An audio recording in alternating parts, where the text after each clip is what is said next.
In the deserts of Arabia, an insurgency war was raging years before I got to France. Tribes of Bedouins had united to fight a war that was very different from the one we fought in the trenches. Using small, mobile units, they challenged the might of an empire, and they were rallied around the ideas of a single, influential warrior. Ideas of freedom and change.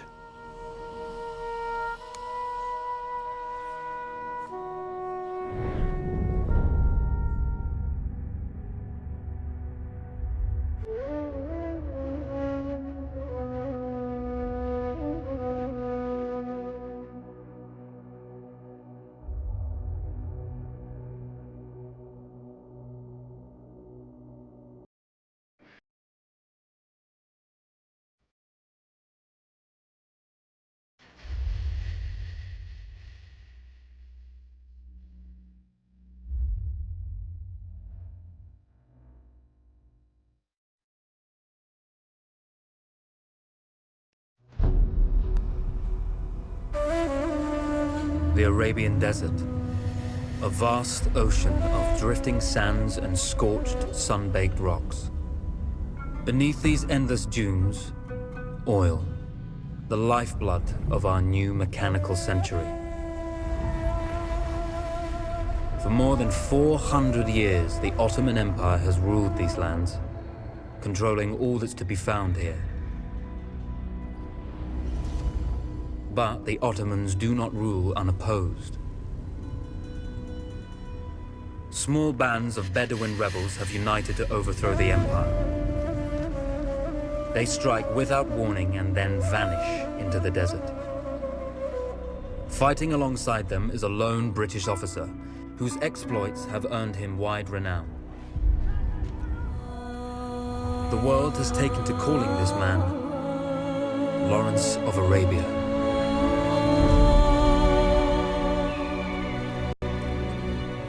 In the desert, you rely on good planning, but you also hope for a dash of luck. And luck was with us when we learned of a recently derailed Ottoman train carrying a most interesting piece of cargo.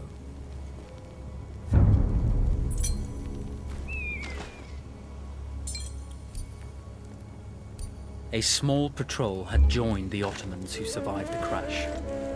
Together, they guarded the wreckage and waited for reinforcements.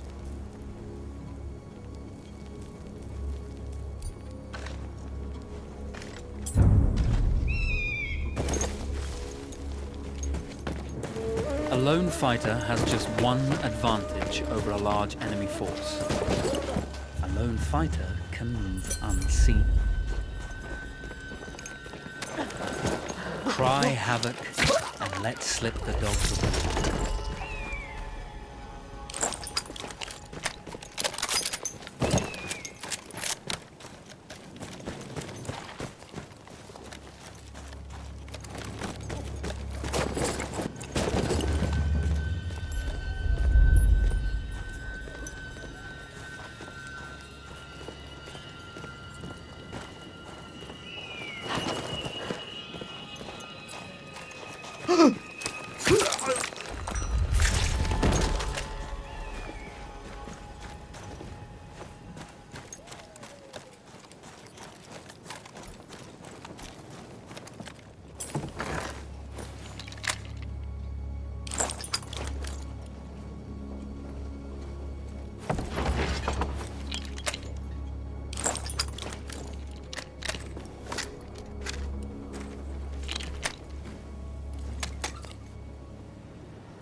Come out! It's over.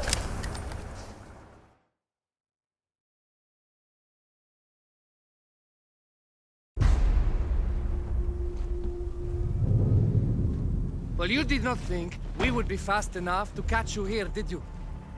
Lawrence of Arabia.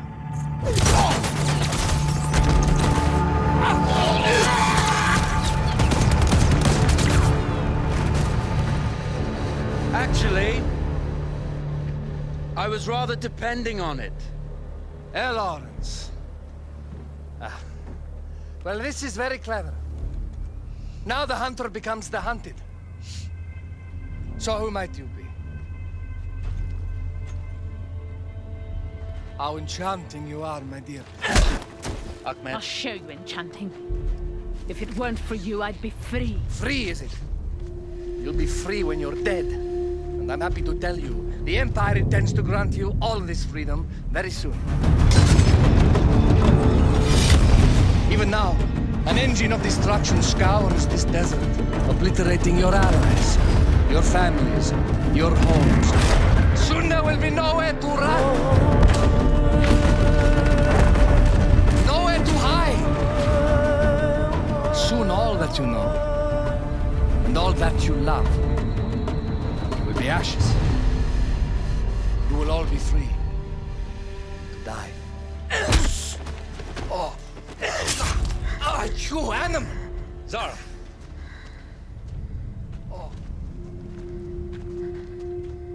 Now, I understand that you would like nothing more than to strip the flesh from that man's feet and send him off into the desert naked to die. But think about it. You're right. I'm sorry. My friend here, she can be a little brusque. You're going to tell me how to lie to your train, so we can lure it into a trap and destroy it. Impossible. To even begin to talk to that train, you would need an entire book of communication codes. Oh, like this one, you mean? You can never stop the progress of machines! One day, the whole world will take your lands and the precious black gold beneath its sands. We shall see, my friend.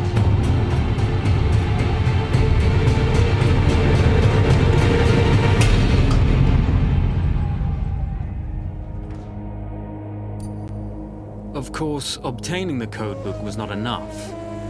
To destroy this Iron Dragon, this Canavar, as the Ottomans had named it, we had to send it 3 encrypted messages telling it to stand down. There were Ottoman outposts scattered along the railroad tracks. The commanders there carried high-priority message capsules. We had to use those to send our orders. Infiltrating the village wouldn't be easy. A full detachment of Ottoman soldiers had occupied it. The Ottomans had chosen an isolated location for their desert outpost. It seemed lightly defended. It was also well stocked with arms and equipment. The ancient ruins were all that remained of a civilization now lost to time. The Ottoman Empire brought in the modern world with a host of armored vehicles and field guns. 3 commanders to eliminate, 3 personal message capsules to be stolen, and then sent with our false orders. How Zara tackled this dangerous and audacious mission was up to her. The Bedouin treasured their horses, and in return, those animals granted their riders unparalleled speed and mobility.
yüzbaşı benim başımı yakacak. Ne yaptıysam artık.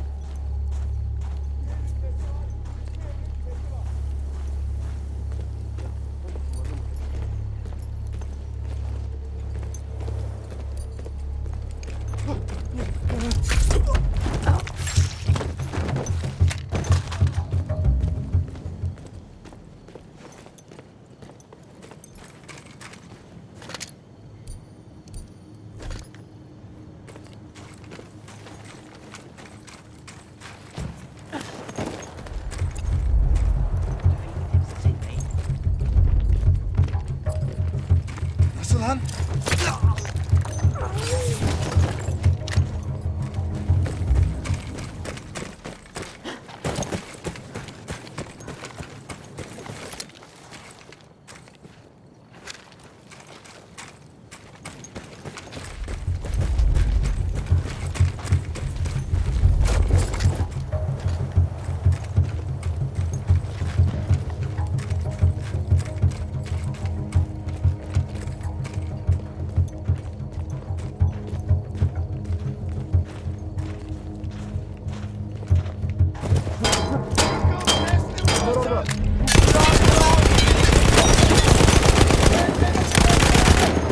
Kardeşimiz öldürüldü.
Ottoman protocol required the message to be received in Tripoli before the train would acknowledge it as genuine.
We were putting a great deal of trust in Zara's capabilities, but I had complete confidence that she would carry the day.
Sıkarım böyle işe. Ne diye buraya tahsis edildim ki?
You see, the message had already been sent, my dear.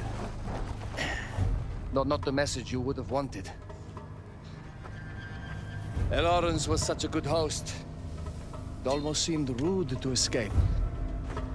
I made sure to note the location of Lawrence's camp, of course. Which means the train knows too. Twice, you told that train everything was clear. But I told it exactly where to attack.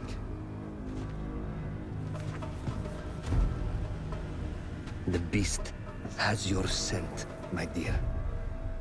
And it's coming to slaughter you and your little band of rebels.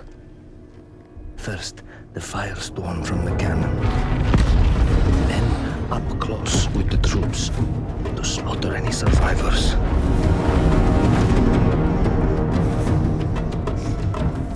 The legend of Lawrence of Arabia dies tonight.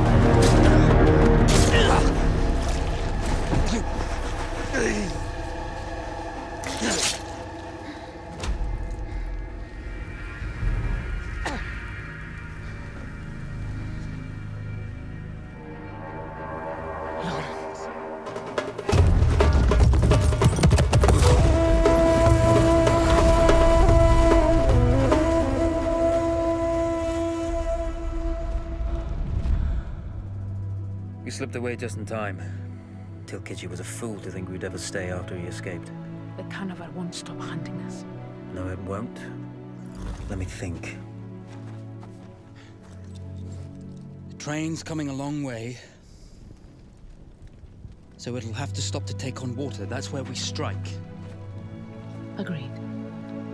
I'll deal with any sentries, then rig explosives on the track. Yes, and I'll rally our fighters.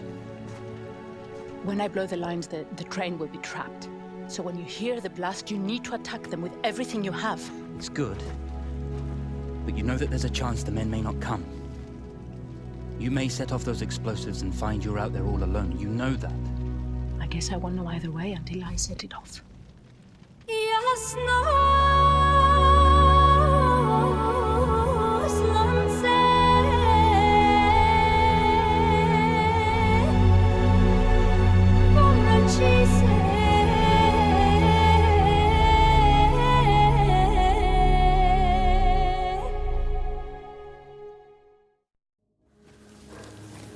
Man makes plans, and God laughs.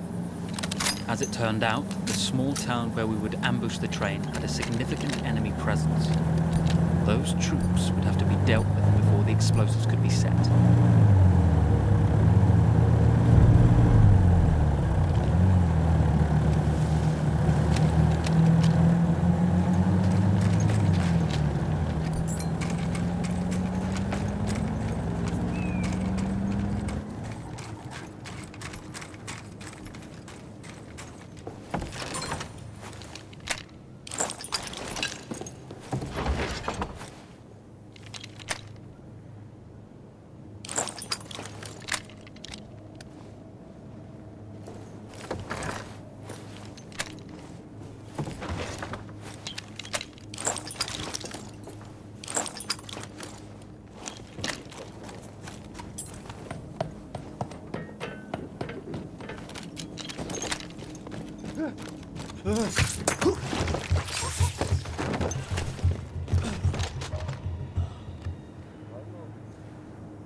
Ulan bütün hudutlara çekeceksin bir duvar. Sonra hiç böyle uğraşmayacaksın.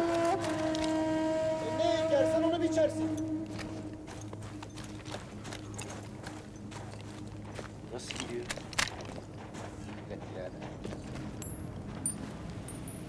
Bak demedi deme. Bırak hocam ama yine mi? Benim başımı yakacak. Haklıysa karşı. Kafayı mı üşüttün lan? Takviyeyle kardeşim.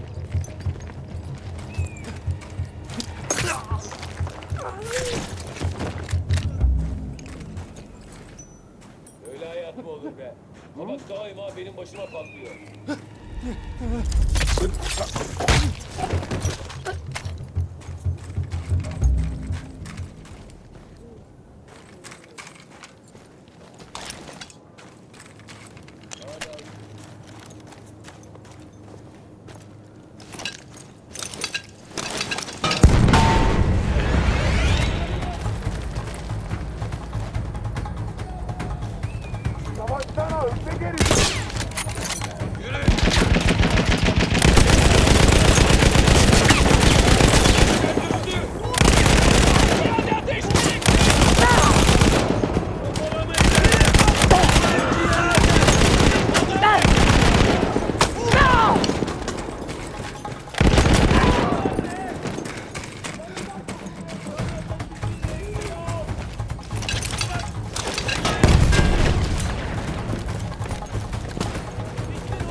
Once Zara secured the town, the trap could be set for the arriving train.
Vengeance can be a sweet or bitter brew. How did you find it, Zara?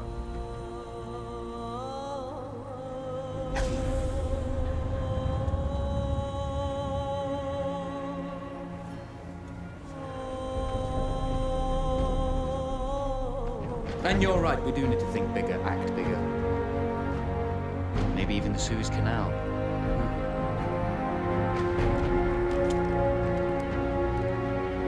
Tell me, what do you know about battleships?